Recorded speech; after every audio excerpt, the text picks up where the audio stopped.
So what is it that is preventing you from becoming a profitable trader? What is it that is preventing you from winning at trading? Many people imagine it's all about strategy. It's all about the mechanics you're going through when you're trading. But honestly, it's none of that. Typically what it is, it's all psychological. It's actually mental issues, these mental afflictions that every human being on the planet, including myself, suffer from. These things really manifest themselves in a big way once you start to actively trade. Two of the biggest mental afflictions that I want to talk about today are cognitive dissonance and confirmation bias. Let's start with cognitive dissonance. What is cognitive dissonance? Well, it's when a person holds two contradictory beliefs at the same time.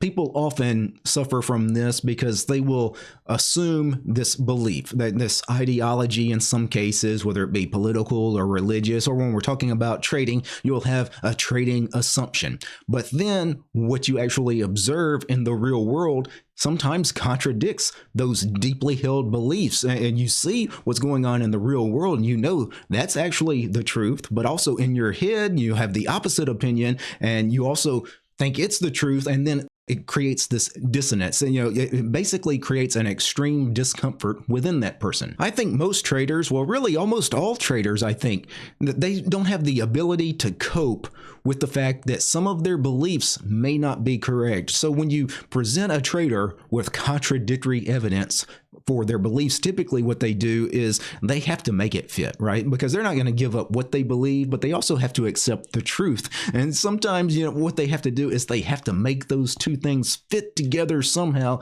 And this is when they really have to start spinning the narrative around. So you'll see traders that will come up with, for example, a directional assumption. Maybe I'm a trader that all of a sudden, in ABC stock, I'm trading ABC stock, and I think I'm really bullish in ABC stock. I think it's going to go up for the next couple of years. It's going to see this huge bull run. But you know what happens? Here in a couple of weeks, ABC stock, it actually has a crash. It crashes down 30% really hard, and then it just stays there for a few weeks after that. Well, is my bullish assumption wrong? Well, obviously it's wrong. I mean, there's evidence staring me right in the face. I was wrong, but you will never ever see a trader admit that his assumption was wrong. His assumption was right. He'll say things like, well, you know what, my assumption based on the evidence, the technicals, and the fundamentals, it was right. It's just everybody else that was trading it was wrong. All those people that went out and sold the stock, they were irrational. They weren't looking at the evidence the way I was. It's all those people that are wrong. I'm the right one, even though I'm losing money. Or sometimes what will happen is that stock will crash. It'll stay there for a few weeks, but then it will slowly begin coming back up. Then it'll see that, I guess, bull run, right?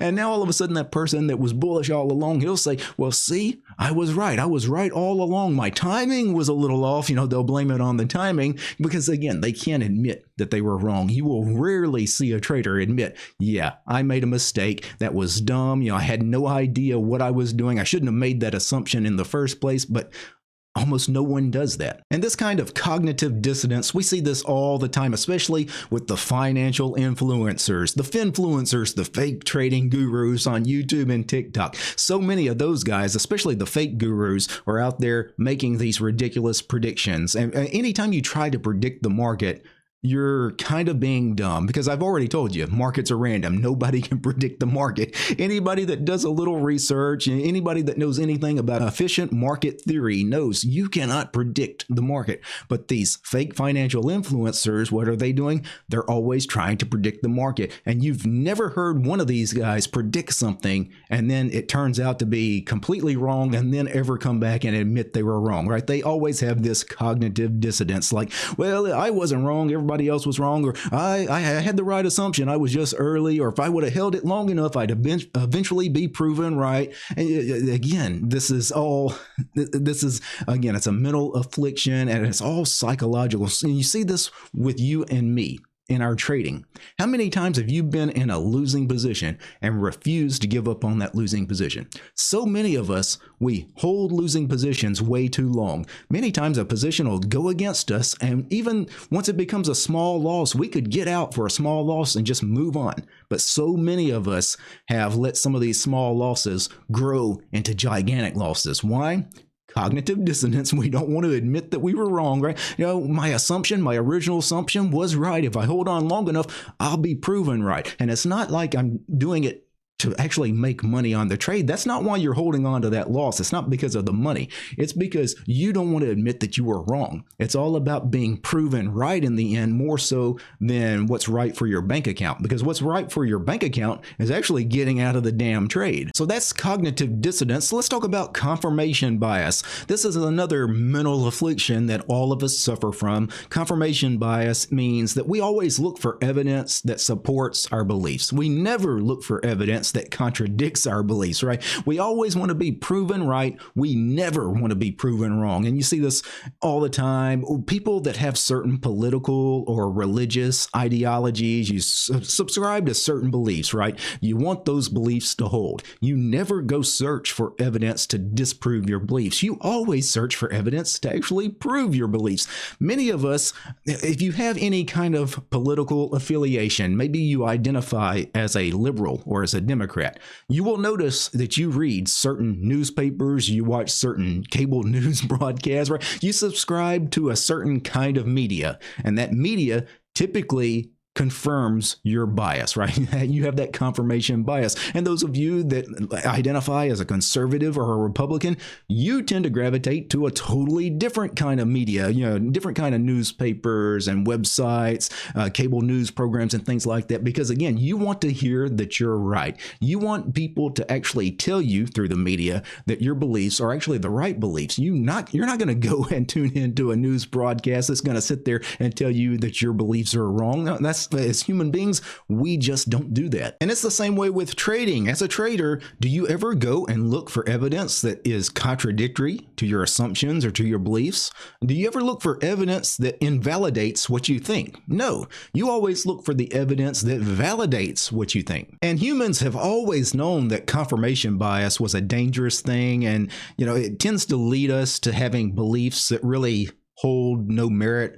And the scientific community has known this for centuries, actually. What do scientists do when they try to prove any hypothesis? Well, they don't try to actually prove the theory. What do they try to do? They try to disprove the theory. That's how you really test something to see if it's true or not. So how does all this apply to trading? Well, with cognitive dissonance and confirmation bias, again, you see it all the time. I already gave the example of those of us that don't like to get out of losing positions. We hold on to our losing positions way too long. What is that all about? Well, it's about cognitive dissonance and confirmation bias. And then the whole idea of holding these losing trades for too long, it's just really stupid. And we all know it's stupid. Some people will hold a trade for months, sometimes years, in order to be proven right? Just so they can say, I was right on that trade. And they have no idea how much money they have cost themselves over those months or over that year, because there is an opportunity cost to these trades. These insanely long trades that you hold on to just to eventually be proven right. Think of all the thousands of dollars you could have made by employing that capital somewhere else over those months or over that year. So if you want to be a successful trader, you have to overcome these mental afflictions, right? You have to overcome cognitive dissonance and confirmation bias. What you really need to do is you have to avoid making too many assumptions when you're trading.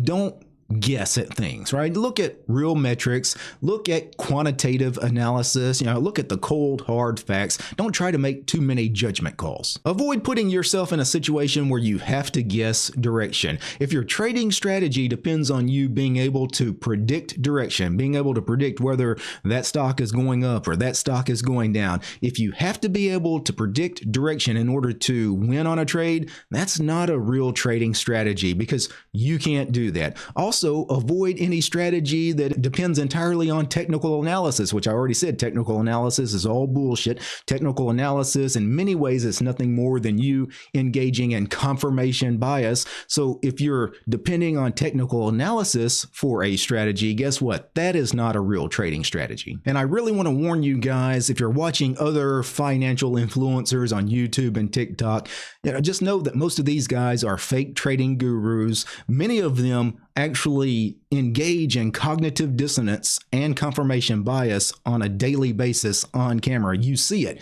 And when you see these guys that are trying to predict the markets, they make these outlandish predictions, and then their predictions are totally wrong, but then, you know, they try to twist the narrative in such a way, I wasn't wrong, everybody else was wrong, or I'll eventually be proven right. I've already shown you what this is, what these mental afflictions are. And are these the kinds of people that you should be treating as a trading guru? Do these people really offer any real knowledge? I would say no. These traders, if they engage in cognitive dissonance and confirmation bias, it really means one of two things. Either they're not very knowledgeable in the first place, or they're just not very experienced traders yet, which is totally fine. Not everybody has to be a super knowledgeable or a super experienced trader to make videos about trading on YouTube, but just know that, you know, some of the people making this kind of content are not very knowledgeable and not very experienced. So don't treat them like they're some trading guru, like, you know, they have the secret formula to trading. In many cases, they actually know less than what you know. And I would say they definitely know less than what you know, because if you're watching this kind of content, you're actually taking your trading seriously, right? You're actually trying to become a knowledgeable trader. You're trying to learn the right way. I mean, already you know about cognitive dissonance and confirmation bias. Maybe you've already learned about the law of large numbers and efficient market theory. You're building a strong foundation upon which to build a profitable trading career. So when you think about trading gurus on YouTube and TikTok, just know this. Already, if you're watching this kind of content, you're ahead of the game. 95% of the people that make financial content on YouTube or TikTok know nothing about any of the topics that I just named, so be proud of that. Anyway, food for thought. Peace, guys.